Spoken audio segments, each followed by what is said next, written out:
Terrific. Thanks, Courtney. So I think that's a good point at which to shift onto your talk now.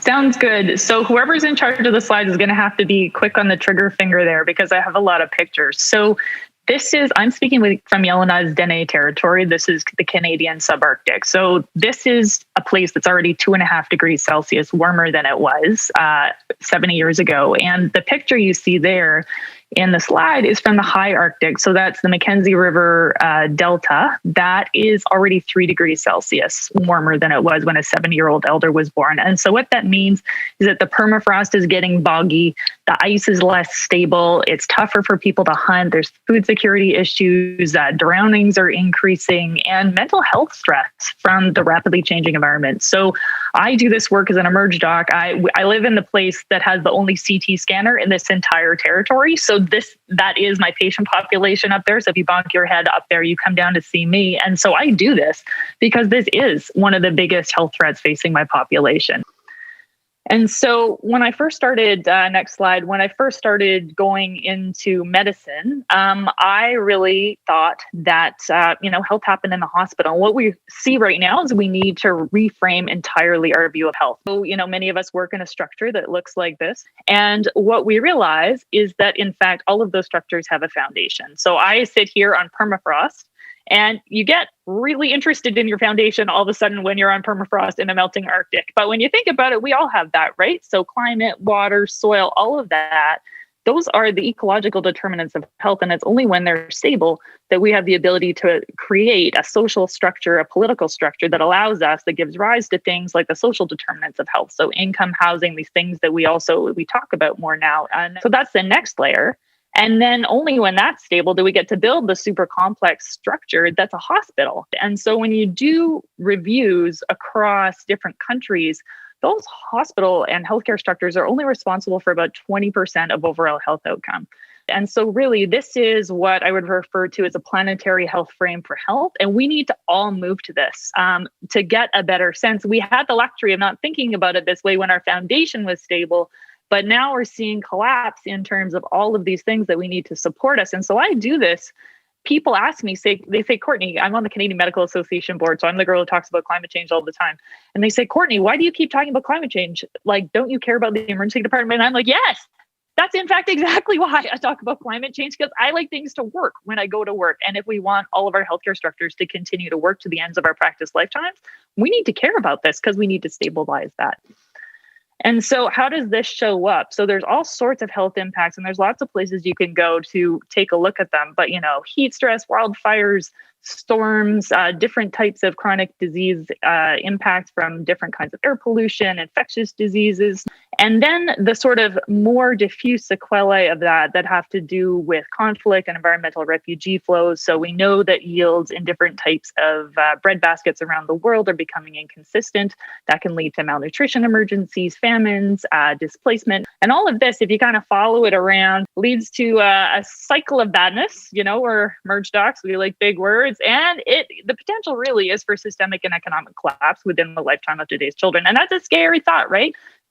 And so for a long time, we didn't talk about this, but when we see these little people dying of malnutrition, that's why I became very involved. I worked in East Africa for 6 months with Doctors Without Borders and had many children die under my care. And so, I went from caring about global health and thinking I should go somewhere else to prevent deaths to realizing that given that Canada has one of the highest per capita carbon footprints in the world, and I looked yours up recently and it's about as bad, and given that that's the number one health impact of climate change forecast for this century is pediatric malnutrition, I should stay home and take care of my own carbon footprint and my country's carbon footprint if I want to protect these little people.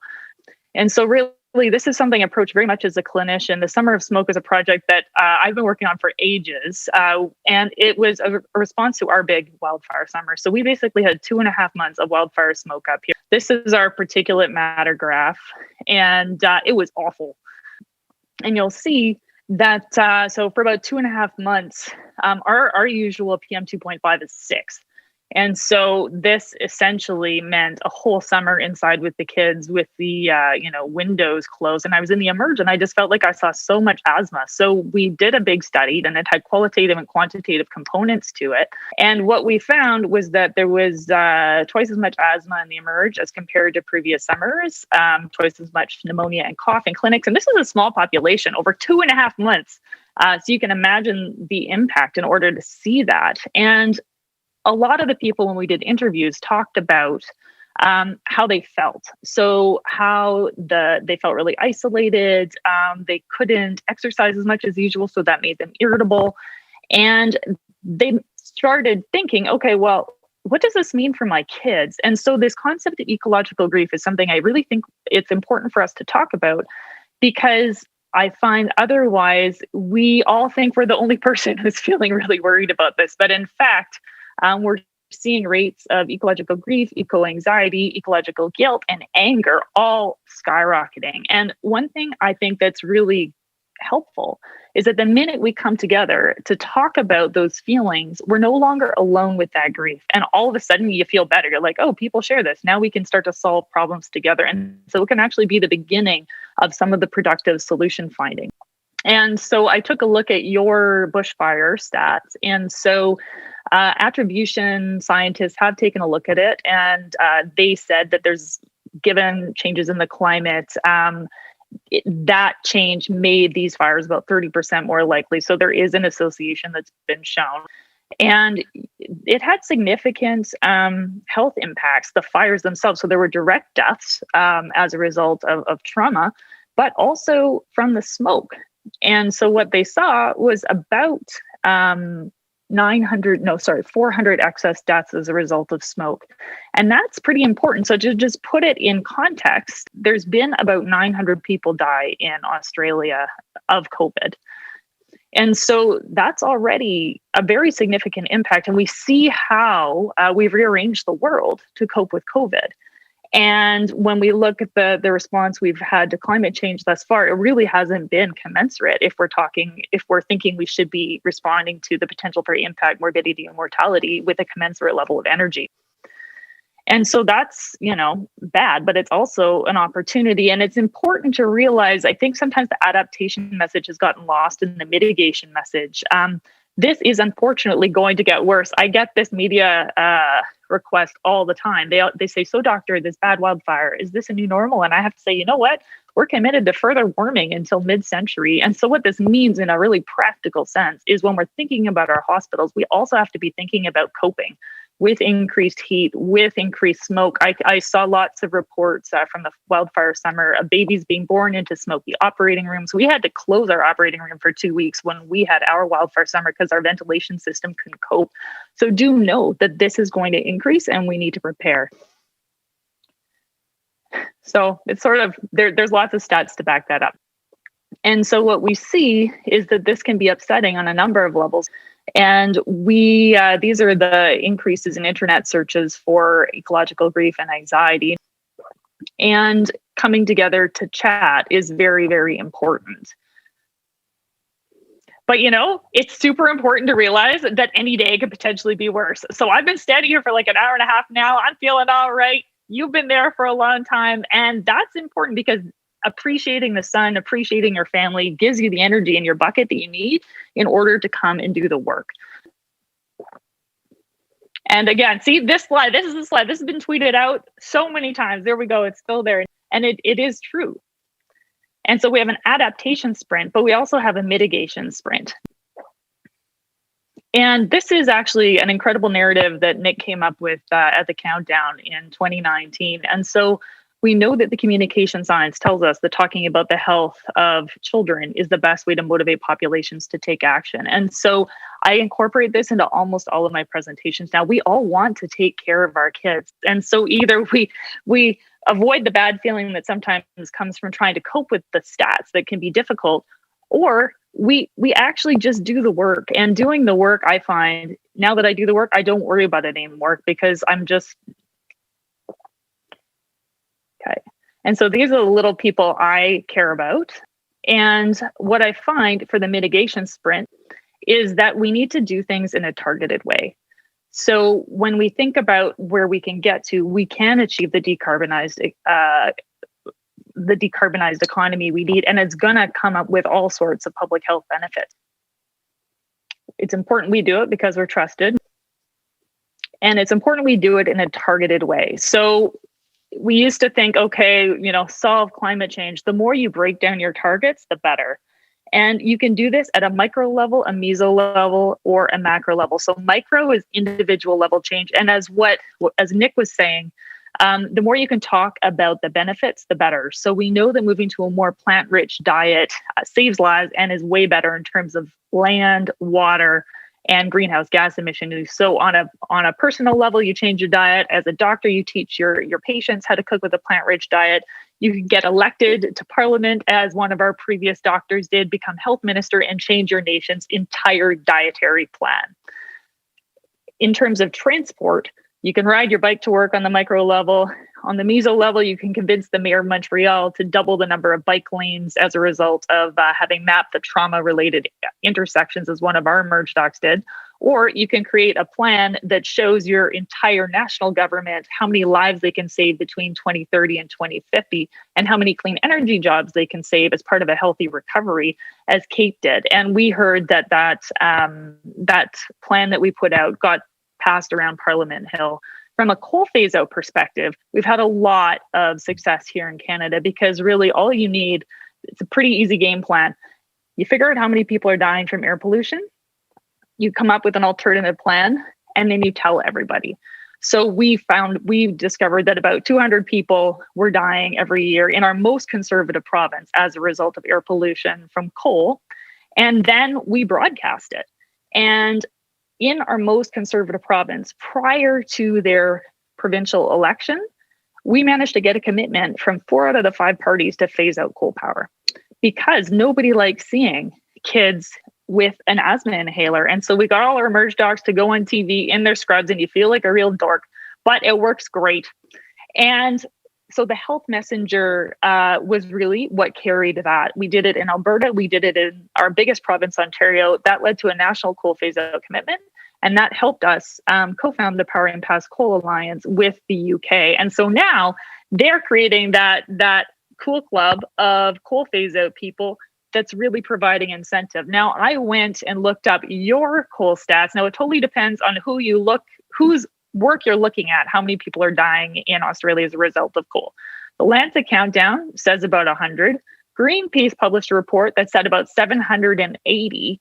But regardless, they seem to be pretty centered. Some of the worst is around Sydney. And I happen to notice that your prime minister is from Sydney. Is from Sydney, right?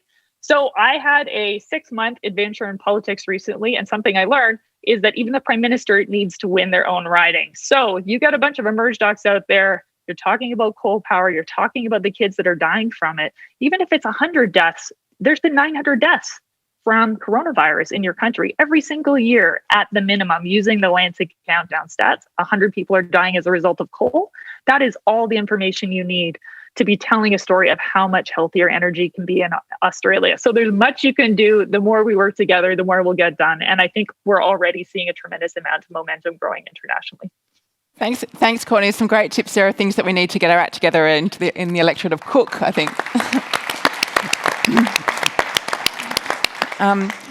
Thanks. I think Courtney's raised a few really important issues there. I mean, really the task for us as health professionals in the health sector are 2 things. Firstly, we have to decarbonise, get our own house in order. But secondly, we know that even if we stop polluting tomorrow, climate change is locked in for decades, and it is going to be us who are picking up the pieces. So the health sector needs to be resilient and adapting and ready for, the sorts of changes that are locked in. So I think that's, equally another consideration. I think another interesting thing that Courtney brought up was, the political response to COVID, and why politicians, particularly in Australia, have listened to the experts and scientists and doctors and mounted this, significant response. And yet, with climate change, they're completely ignoring the evidence. And I can guess what you're going to say on this, Tim, so I'll hand over to you in a minute. But just reflections on those aspects, I guess, on adaptation, on wildfires, on bushfires, the sort of deaths. Who would like to start? Nick, perhaps to you first. Sure.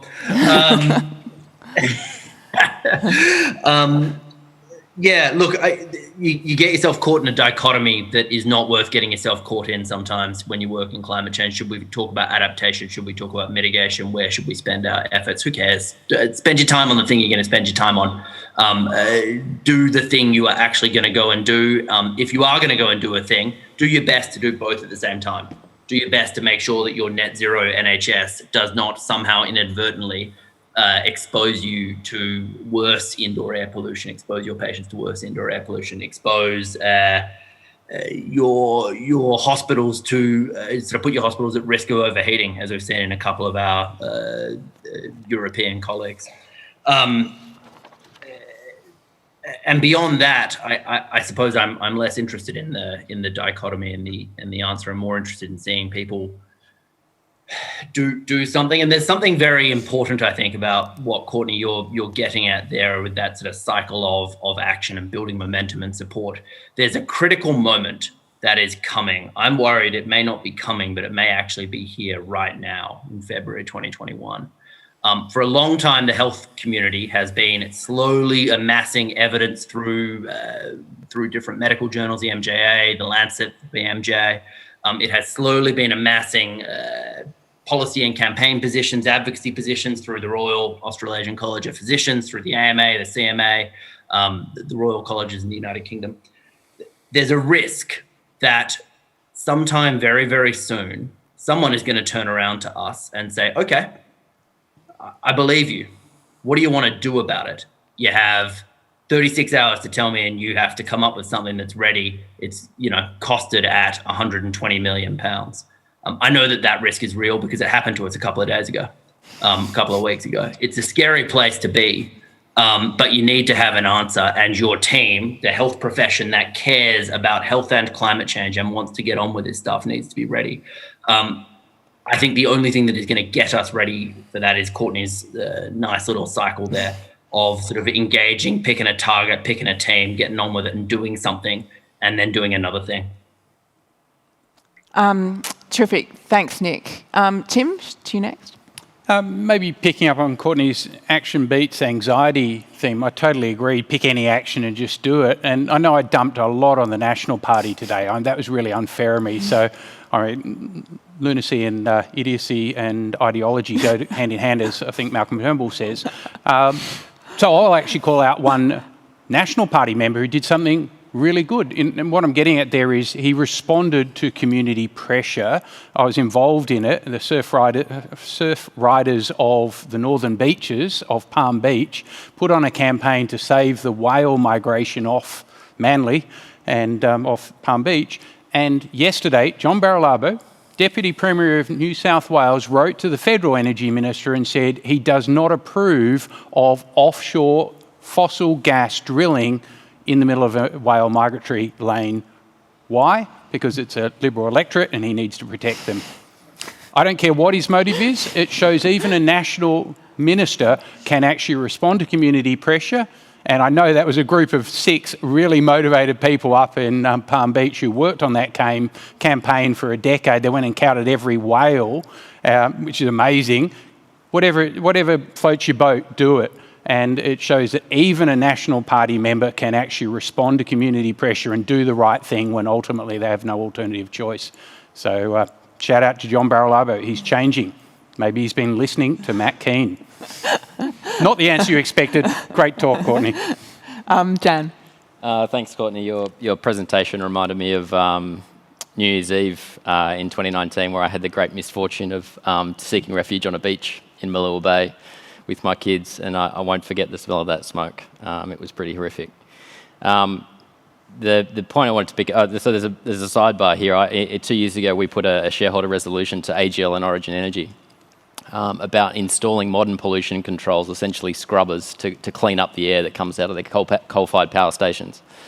And I went to the annual general meeting at AGL and ended up having a debate with the chairman about how many people were dying. And he was arguing that it was only 100, and I was arguing that it was 800. And the fact that he was willing to admit that it was 100 and yet still found it defensible, it's just incredible. The other thing I wanted to say was just about the cost of action. Like for 25 years or more, we've heard that the cost of action on climate change was too great. Even ahead of the federal election in 2019, we had groups saying, oh, it was going to cost us 10 billion, 20 billion, 100 billion, these completely made up numbers about to take action on climate, yet these costs are the ones that we never estimate. And that's, they're clearly going to be much greater than the cost of action. Yeah. It's the cost of inaction that's going to be greater. Yeah. No, exactly. So just to finish up, I'd just like to throw to everyone now, you get for a final comment and action, but maybe about just 30 seconds each. Who'd like? Courtney, to you first. Final comment. You've got 30 seconds. Well, I got really excited thinking about your coal phase out potential while I was doing the research. And if I were you, and yes, micro, meso, macro level steps, but the macro is big and coal phase out is huge. And I think there is a huge argument to be made by the health professionals in Australia on behalf of coal phase out. So I would, someone there does air pollution research. You can talk to the people at the Countdown. You can figure out how they're doing their modeling versus the people at Greenpeace. There's a whole new set of ratios that came out with that new paper recently. So how many people in Australia are dying as a result of coal power? Figure that out, make a giant fuss before your next election, and get all of your emerge personnel out there wearing scrubs and saying, look, we just finished coping with a planetary health emergency. We don't want to be doing this for the rest of our lives. Let's take this step now on behalf of our kids so we can take care of them as well as we're taking care of the rest of the population. Thanks. Nick. Yeah, sure. 100 versus 800. I can tell you, because I think I was unfortunately involved in calculating some of those numbers. It's probably somewhere in the middle. Our number is an underestimate. There are a whole bunch of reasons specific to Australia and specific to the east coast of Australia why we struggle to estimate coal-fired power mortality, especially from particulates and non-particulates there. But if I had 30 seconds, Kate, which I'll start now, I would say the NHS, October 1st, 2020, the NHS became the world's first national healthcare system to commit to net zero. There is no reason why Australia couldn't do something similar, and it is not going to be. The NHS is not going to be the last national healthcare system to do that. We have a couple of months between now and COP26. That might be a bit of a big ask at a federal level, but not at a state level, not in Western Australia where it's just had the results of its climate and health inquiry come out, not scattered across other parts of the system, and certainly not if we're not just talking about 2021 and we'd go further to 22, 23, 24. The Australian healthcare system does need to eventually get to net zero. It may as well make that commitment today. Thank you. Dan. I'm going to be completely unselfish here. I do remember the name of the doctor, by the way, Courtney. His name is Dr. Ben Ewald, was the one that wrote the report. Yeah. Go and have a look at the report. I'm going to be completely unselfish, and there's a couple of groups that work in health community with healthcare workers on climate. Healthy Futures is one based in Victoria, and as we all know, Doctors for the Environment in Australia, and we speak to them fairly regularly about engaging with companies, engaging with super funds. Join up. Terrific, thanks. Tim, you get the final word. 30 seconds. I think Courtney made the comment, humans respond to a competition, and that's what gets me really excited. I am certain we are now in a technology space race. My comms person said that doesn't quite work. It's a technology race. It's like the space race. And the beautiful thing is America has realised they've been asleep at the wheel under the leadership of an idiot for 4 years. China has taken the world leadership. Europe's been responding for a decade. Now Japan and Korea have entered the race. All of them are all in, and all of them are racing for the future. The final point, Ross Garnaut's been telling you for years, Mike Cannon-Brook's been telling you for years, Australia will be a world superpower. We will power the world with renewable energy. It'll be deflationary, sustainable, and it'll grow our economy enormously. And we just need the Luddites to get out of the way, and we're going to, well, regardless of those Luddites, we will do it. So I am really optimistic, and Australia will be a leader irrespective of Scott Morrison. Thanks, Tim.